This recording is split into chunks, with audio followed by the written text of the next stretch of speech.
NDA ప్రభుత్వం అధికారంలోకి వచ్చే ముందల చాలా స్పష్టంగా ఎంతమంది బిడ్డలు ఉంటే అంతమంది బిడ్డలకి ఇస్తామని హామీ ఇస్తాం జరిగింది. ఆ హామీకి మేము కట్టుబడి ఉన్నాం. రెండో అంశం అధ్యక్ష, అందుకే గైడ్ లైన్స్ రూపొందించడానికి కొంచెం సమయం కావాలని అడిగాం.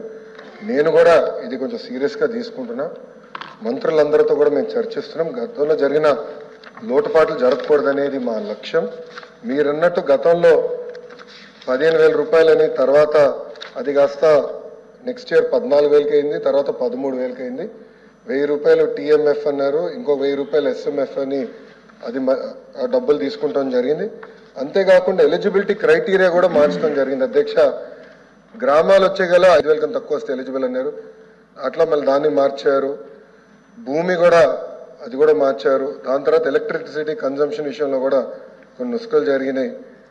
ఇంతేకాకుండా పాదయాత్రలో కూడా నేను అనేక మందిని కలిసినప్పుడు వాళ్ళు చాలా స్పష్టంగా మేము ఇప్పుడు అప్పు చేసి ఒక 4-వీలర్ 4th హ్యాండ్ బండి కొన్నాం అంటే 30,000 రూపాయలు 40,000 రూపాయలు పెట్టి ఒక స్కార్పియో కొనుక్కున్నాం. ఇమీడియట్గా తీసుకున్న వెంటనే మా తెల్ల కార్డు పోయింది, దానివల్ల మాకు రావాల్సిన సంక్షేమ కార్యక్రమాలన్నీ పోయినాయని వాళ్ళు నాకు చెప్తాం కూడా జరిగింది. ఇది కూడా మేము డిస్కస్ చేస్తున్నాం.